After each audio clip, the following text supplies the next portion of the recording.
Namaskar. Welcome to another episode of Editorial. My topic tonight is our Prime Minister, Mr. Narendra Modi, planning his succession? This topic is very relevant for you and me. Let's get into the topic. Let's understand why. So, the reason why I chose this topic, and the reason I think this topic is very, very important for this country, is because it's time.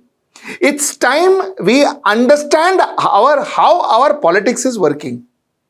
It is time we understand who becomes our chief minister and what does that chief minister and what would he deliver to us. It is time, or who becomes our prime minister and what he delivers to us. What I mean by that is, you see, lately there is this huge mockery of democracy that happens. Pre-poll alliance break.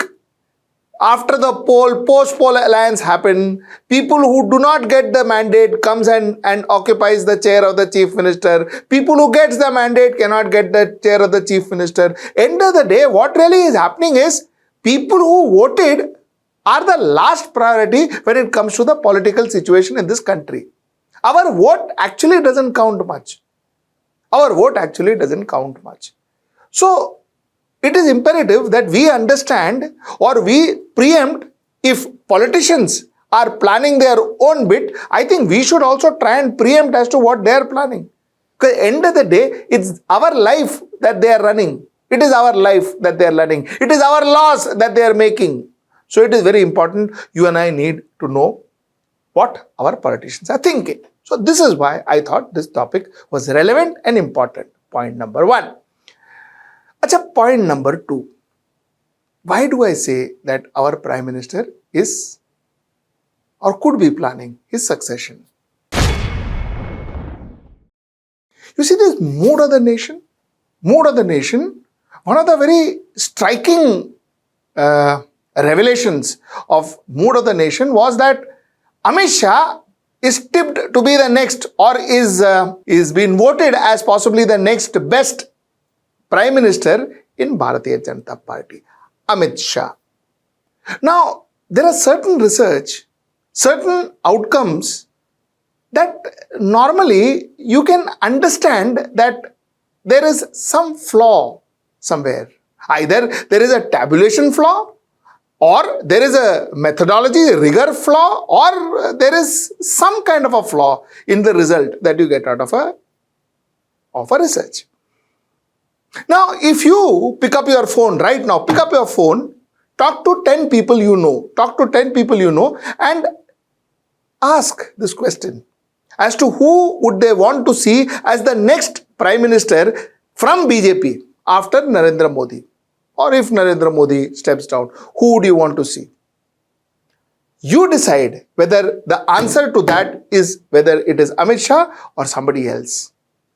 Because popular leaders like Yogi Adityanath, popular leaders like Nitin Gadkari, popular leaders like Rajnath Singh, popular leaders like Shivraj Singh Chauhan didn't figure. Boom, came Amit Shah. Amit Shah was always a good number two. A good number two is doesn't necessarily graduate into a good number one. It doesn't work that way. A good number two may remain a good number two. Number one is a different trip and a different skill sets altogether.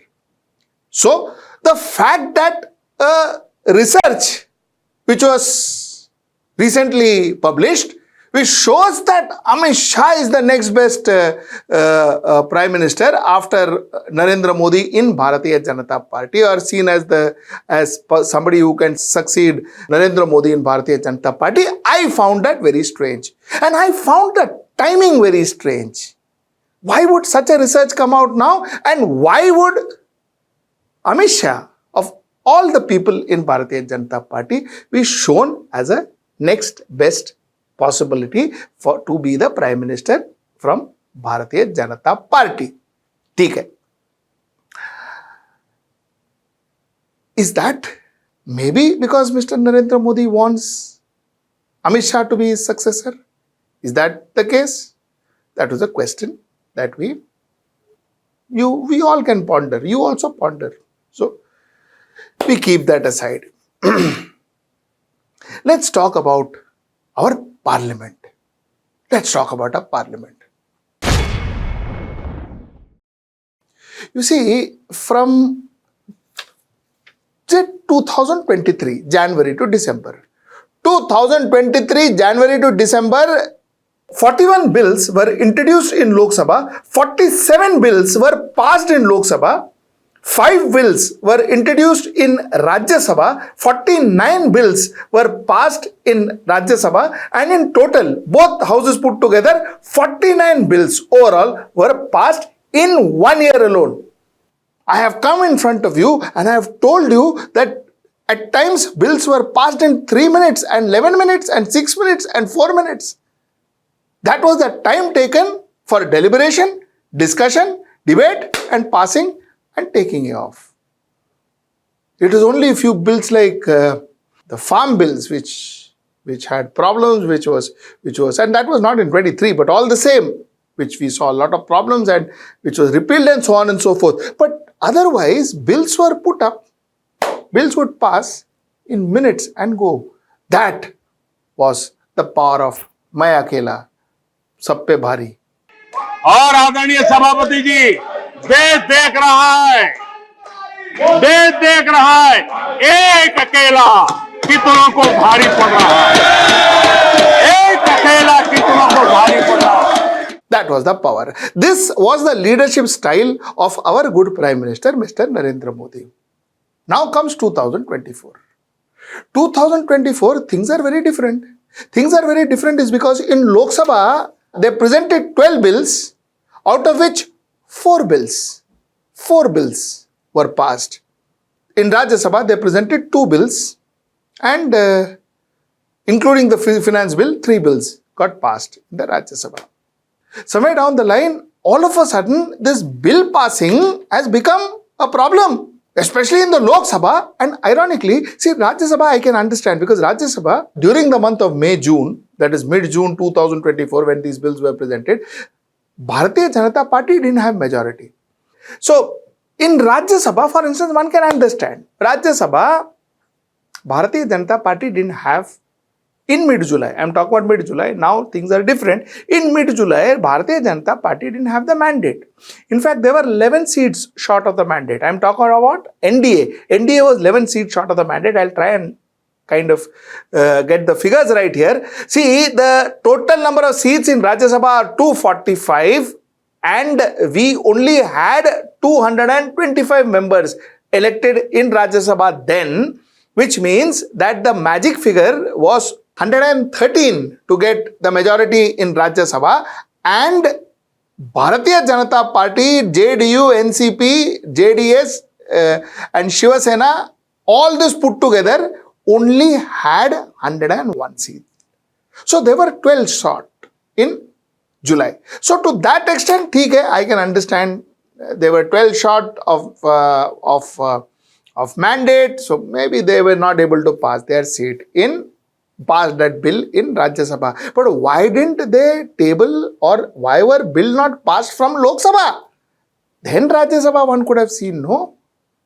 What was stopping the bills to be passed from Lok Sabha? What was stopping the government to table the bill, to introduce the bill, then go for a voting in Lok Sabha and then see what happens and then you take it to Rajya Sabha?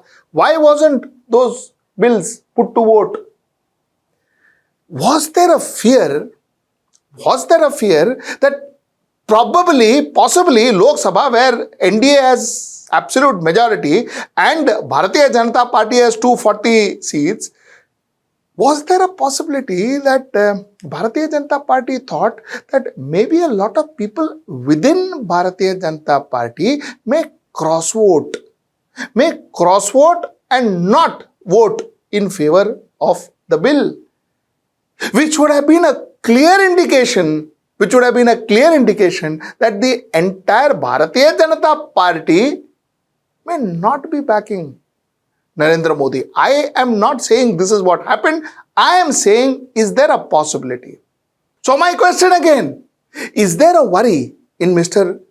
Narendra Modi's mind that possibly for the first time they may be cross-voting within the Bharatiya Janata Party in the Lok Sabha? Is there a worry?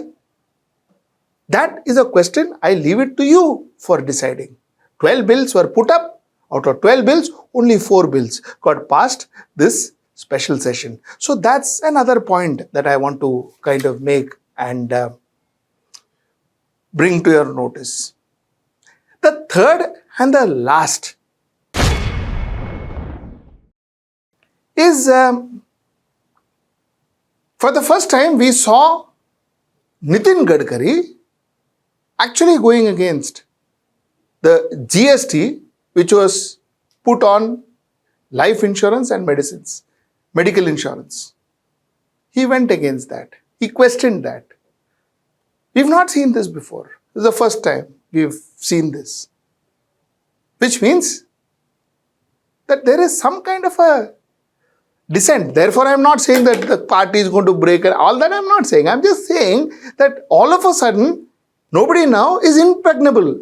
Nobody now is holier than thou. Nobody sits in a pedestal where nobody can question. That seems to be loosening up in the Bharatiya Janata Party. The various speeches of Mohan Bhagwat points to the direction that, aisa kuch nahi hai. Internally, people do question. And people will question. And again, like I said, nobody is impregnable.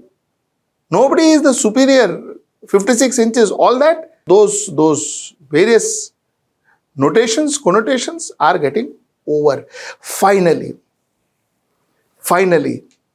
this topic, this concept of bail is the law, jail is the exception. Supreme Court initiating towards reducing the power, the unlimited power that ED had. My question tonight is that does BJP also want now ED to be tamed a little? The powers of the ED to be reduced a little? Because possibly if another party comes in because of some whatever reason, whatever political maneuvering, if another party comes in, is BJP now worried that jo humne dusron ke saath kiya tha, what we had done with others, that could happen to us too? Is BJP worried? Aren't all what I said connecting to something? And if it is connecting to something, you try and connect it and let me know on your comment box below. Let me know on the comment box below as to what do you think. Listen, it is imperative that we are completely aware of our politics. It is imperative we are completely aware as to who is running our government and how is our government being run. We need to be completely aware, because this is about your future and mine. This is about our children's future. This is about the future of our country. So don't shrug your shoulders and say, don't shrug your shoulders and say that. This is an important topic. Think about this, write about it. Let me know your views. Till I see you next time. That's tomorrow at 10. Namaskar.